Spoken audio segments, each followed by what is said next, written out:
నమస్తే, నేను లక్ష్మణ్.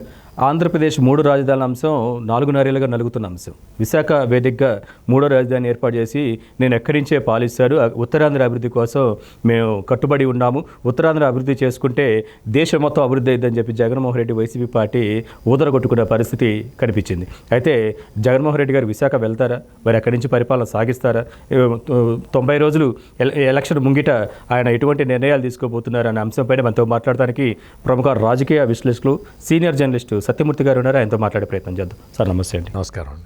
ఈ 3 రాజధానులను తీసుకొచ్చారు. ఒక్క రాజధానిని 3 ముక్కలు చేశారు. విశాఖపట్నంలో నేను అక్కడి నుంచి పరిపాలిస్తానని చెప్పి ఋషికొండను కూడా బోడుగుండ చేసిన పరిస్థితి. అక్కడ ఏదో ఆయన 450 కోట్లు పెట్టేదో భవనం కట్టుకున్నారు.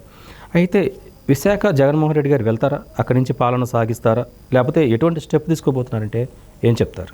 మీ పిల్లలు ఇంటర్మీడియట్ మరియు ఎంసెట్ చదువుతూ సబ్జెక్ట్స్ లో కన్ఫ్యూజ్ అవుతున్నారా? కాన్ఫిడెన్స్ లెవెల్ తక్కువగా ఉందా? రిపీటెడ్ మిస్టేక్స్ చేస్తున్నారా?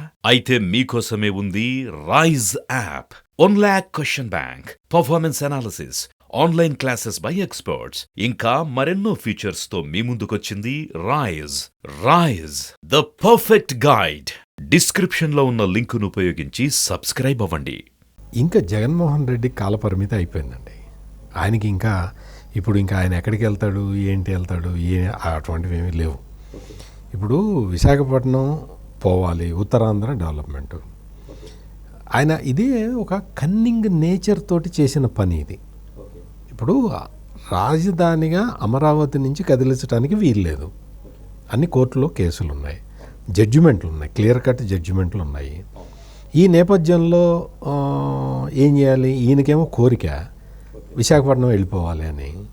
విశాఖపట్నం వెళ్ళిపోవాలన్న కోరికతోటి ఈ కోర్టు తీర్పులనేమో ఉల్లంఘించడం సాధ్యం కాదు. సో అందుకని ఏం చేశాడు అంటే ఒక మిస్లీడింగ్ స్టేట్మెంట్ ఇచ్చాడు.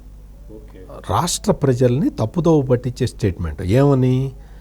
ఉత్తరాంధ్ర అభివృద్ధి కావాలి అంటే వెళ్ళి ప్రజలు అక్కడ ప్రజలకి అభివృద్ధి చెందాలి అంటే మేము వెళ్ళి అక్కడ అధికారులతోటి కూర్చొని మేము మీటింగులు పెట్టాలని చెప్తున్నాడు. అంటే అధికారులు ఎక్కడుంటే అక్కడే ఉంటుందా అభివృద్ధి? అధికారులు ఎక్కడ ఉంటే అక్కడ అభివృద్ధి చెందే ఇదైతే మొత్తం ఢిల్లీలోనే అభివృద్ధి చెందాలి. అధికారులు చాలామంది అక్కడే ఉంటారు, మరి ఇంకెక్కడ అభివృద్ధి చెందడానికి వీల్లేదు. అంటే ఇటువంటి ఒక కన్నింగ్ స్టేట్మెంట్ ఇచ్చి రాజధానిని పరోక్షంగా, అంటే డైరెక్ట్గా కాకుండా ఇండైరెక్ట్గా తరలిద్దామని ప్లాన్ చేశారు. అంటే కోర్టు తీర్పులకి ఎక్కడ ఇది జరగకుండా ఒక కొత్త ఆర్గ్యుమెంట్ తీసుకొచ్చి దాని నుంచి పోవాలి. తన ప్లాన్ని నెరవేర్చుకోవటానికి ఈ విధమైన ఒక డొంక తిరుగుడు వ్యవహారాన్ని ఆయన తీసుకొచ్చి పెట్టాడు. ఆయన తీసుకొచ్చి అక్కడ పెట్టి ఇప్పుడు కోర్టులో కోర్టు కూడా ఏం చెప్పింది అంటే ఎంతమంది వెళ్తారు అధికారులు, అక్కడ ఎన్ని రోజులు ఉంటారు, ఏంటి కథ, దానికి సంబంధించిన వివరాలు ఇవ్వండి అని ఏపీ హైకోర్టు అడిగింది. ఈయన ప్లాన్ ఏంటి అంటే అక్కడ ఋషికొండ మొత్తం చేసి 533 కోట్లతోటి కట్టుకున్నాడు. టూరిజం ప్రాజెక్ట్ అని చెప్పి కట్టి అందులోకి ఇప్పుడు ఆయన కార్యాలయంగా మార్చుకుంటున్నాడు. కొండ మీద అక్కడే హెలిప్యాడ్ అది పెట్టుకున్నాడు, హెలికాప్టర్లో దిగటానికి. అదంతా ఒకటి పర్యావరణానికి విఘాతం కలిగించే చర్య. అంతేకాకుండా ఇక్కడ మొత్తం మనం గమనించాల్సిన విషయం ఏంటంటే మిలీనియం టవర్స్ అని చెప్పి చంద్రబాబు నాయుడు ఐటీ అభివృద్ధి కోసం కట్టాడు. అందులో ఐటీ పరిశ్రమలన్నింటినీ వెళ్ళగొట్టేసి అక్కడ గవర్నమెంట్ ఆఫీసులు పెట్టాడు. అక్కడ హాస్పిటల్ కోసం కొత్త బిల్డింగ్స్ కట్టారు. ఆ హాస్పిటల్ బిల్డింగ్స్ ఖాళీ చేయించేసి అందులో ఆఫీసర్లు ఉంటారు. ఇదే అభివృద్ధి అంటే? విశాఖపట్నం అభివృద్ధి, ఉత్తరాంధ్ర అభివృద్ధి అంటే ఇదే? మిలీనియం టవర్స్లో గవర్నమెంట్ ఆఫీసులు పెట్టడం అభివృద్ధా? మిలీనియం టవర్స్లో సాఫ్ట్వేర్ కంపెనీలు పెట్టి తద్వారా కొన్ని లక్షల మందికి ఉపాధి కల్పించడం అభివృద్ధా? ఆసుపత్రిలో రోగులు ఉండటం అభివృద్ధా? హాస్పిటల్లో నుంచి రోగుల్ని బయటికి వెళ్ళగొట్టేసి అధికారులు ఆఫీసులు పెట్టుకోవడం లేకపోతే నివాసం ఉండటం అదే అభివృద్ధి? ఏది అభివృద్ధి?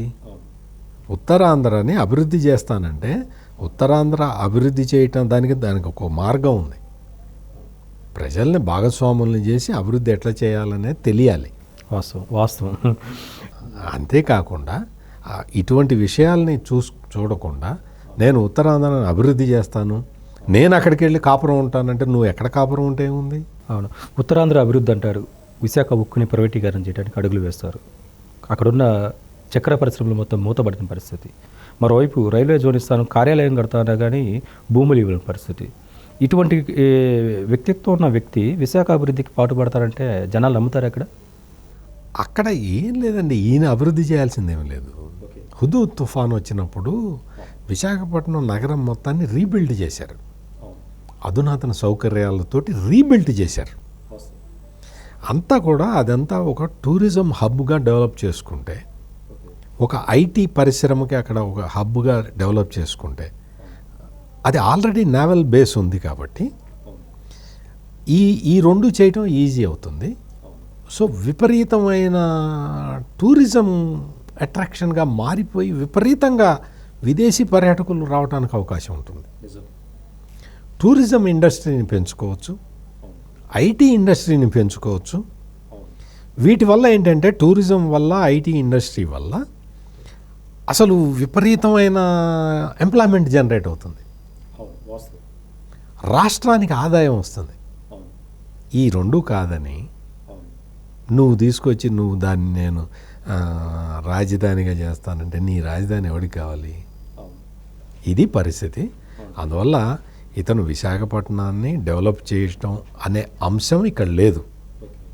ఆయన స్వార్థం కోసం, ఆయన స్వార్థపర రాజకీయ ప్రయోజనాల కోసమే విశాఖపట్నం వెళ్తున్నాడు. అది కూడా ఆయనకి కాలపరిమితి అయిపోయింది. అందువల్ల ఆయన ఇప్పుడు విశాఖపట్నం పోలేడు.